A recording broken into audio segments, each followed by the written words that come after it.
যে এই যে গাড়ি চালকরা যারা ঢাকা সিলেট নট অনলি ঢাকা সিলেট, আমি প্রত্যেক চালকের ব্যাপারেই বলবো তাদের সতর্ক হওয়া উচিত। তারা তো তাদের জীবন শুধু নয়, এখানে আর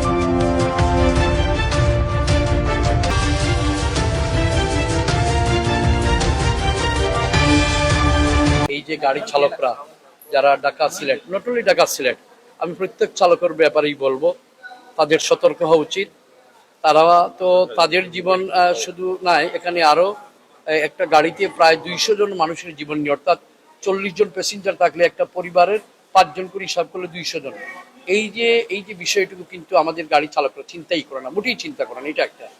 আরেকটা হচ্ছে যে ঢাকা সিলেট যারা লং ড্রাইভ করে তাদের একটা রেস্টের প্রয়োজন আছে।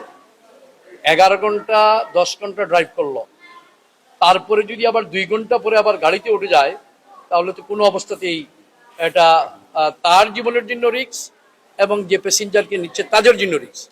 তো এই জন্য এটা গাড়ি মালিকরা এবং মালিক সমিতি যারা আছে তারা এগুলো খতিয়ে দেখা প্রয়োজন আছে।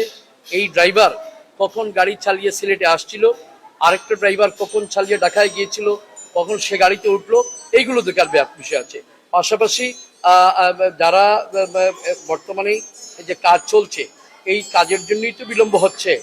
বিগত 17 বছর, এই আজ থেকে প্রায় 4 বছর পূর্বে একটি সরকার ছিল, সকল সরকার, তারা কাজটা শুরু করেছিল, কিন্তু তারা নামে শুরু করেছিল, তারা জমি অধিগ্রহণও করেনি, টাকার কোথাও কোনো কিছুই করেনি, না করে একটা কাজ শুরু করে দিয়েই জনগণকে দুঃখা দেওয়ার চেষ্টা করে লুটপাট করার চেষ্টা করেছিল। বর্তমান সরকার জনগণের ভোটের সরকার, এই সরকার আসার পরপরই জমি অধিগ্রহণ প্রায় সম্পূর্ণ করেছে, কাজের গতি বেড়েছে। আমরা আশা রাখি আগামী 3 থেকে 3.5 বছরের মধ্যে ঢাকা সিলেট হাইওয়ের কাজ যদি সম্পন্ন হয়, যেভাবে আমাদের মাননীয় মন্ত্রী সিলেট একের মন্ত্রী জনাব খন্দকার আব্দুল মুক্তার সাহেব সর্বদাই এটা খোঁজখবর নিচ্ছেন।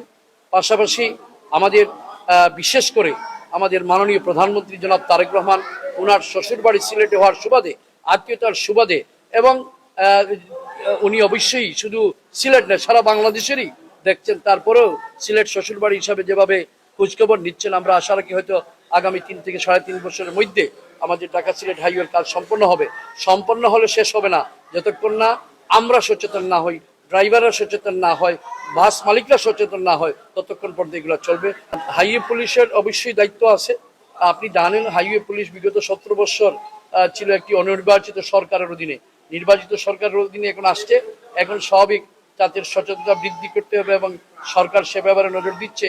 একটু অপেক্ষা করুন, 6 মাস হয়েছে, একটু অপেক্ষা করুন, এবং আমরা আমাদের অবস্থান থেকে আমরা আমাদের যে জায়গায় কথা বলার আমরা সেখানে বলবো, যাতে যোগাযোগ ব্যবস্থা এখানে সরকারের আরো নজর থাকে। এবং আজকের এই যে অ্যাক্সিডেন্টের পরেও যদি হাইওয়ে পুলিশ যদি সচেতন না হয়, তারাই তো সচেতন হওয়ার কথা, তারা নিজেরাই। কারণ তারাতে যখন অফ করেছে তখন তো আইন শৃঙ্খলা নিয়ন্ত্রণে আনার অফ করেছে, এটাও কিন্তু আইন শৃঙ্খলার একটা অংশ। তো আমি মনে করি যে পুলিশ প্রশাসন, বিশেষ করে হাইওয়ে পুলিশ, আরো সচেতন হওয়া দরকার আছে। কিন্তু তার চেয়ে বেশি প্রয়োজন হচ্ছে চালক ড্রাইভার যারা আছে, তারা যদি এটা বুঝে না আমি 12 ঘন্টা ড্রাইভ করার পর আবার 2 ঘন্টা পরে গাড়িতে উঠবো, তাহলে তো এটাই ঘটনা ঘটবে। এই জন্য মালিক চালক এই বিষয়ে সচেতন হতে হবে। এবং এই যে প্রাণগুলো ঝরে গেল, এই প্রাণগুলো তো পাওয়া যাবে না।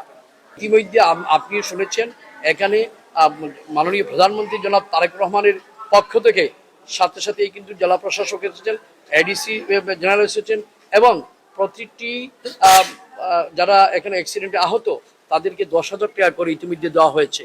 এবং আপনারাই তো শুনলেন, তারা অত্যন্ত খুশি এবং তারা বলল যে অতীতে অনেক অ্যাক্সিডেন্ট হয়েছে, আর সরকারের জেলা প্রশাসনও তো দূরের কথা, পুলিশই ঠিকমতো এসে দেখে নেই।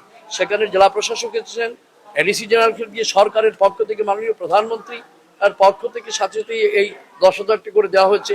আমিও মহানগর বিএনপির সেক্রেটারি হিসাবে, এই সরকারের একজন অংশীদারিত্ব হিসাবে আমিও এসে খোঁজখবর নিয়েছি, এবং ইতিমধ্যে কর্তব্যরত ডাক্তার যারা তাদের সাথে আলাপ হয়েছে। তো আমি আশা রাখি যারা এখানে আহত আছে তারা অবশ্যই দ্রুততম সময়ে সুস্থ হবে, আর যারা অ্যাক্সিডেন্টে নিহত হয়েছে তাদের পরিবারের প্রতি গভীর সমবেদনা জানাচ্ছি, এবং মহান আল্লাহ পাক যেন তাদেরকে জান্নাতবাসী করেন। এবং আপনারা এসে এই বিষয়টি কভারেজ করার জন্য আমি আপনাদেরকে ধন্যবাদ জানাচ্ছি। আমি এটাই তো বললাম, সচেতনা একই কথা, তো একই কথাই হচ্ছে যে তারা আমি বলছি প্রথমে তাদের জীবন, এবং সাথে শুধু 40 জন প্যাসেঞ্জার নয়, 50 জন, একটা প্যাসেঞ্জারের পেছনে 5 জন করে হলে 200-250 মানুষের জীবন নিয়ে তারা যদি চিনিমিনি খেলে, এবং যদি এগুলা ভিডিও যদি ভাইরাল হয় এবং যদি দেখা যায় এই ধরনের গাড়ি চালকরা গাড়ি চালিত অবস্থায় এই সমস্ত করছে, তাহলে অবশ্যই আইনগত ব্যবস্থা নেওয়া হবে।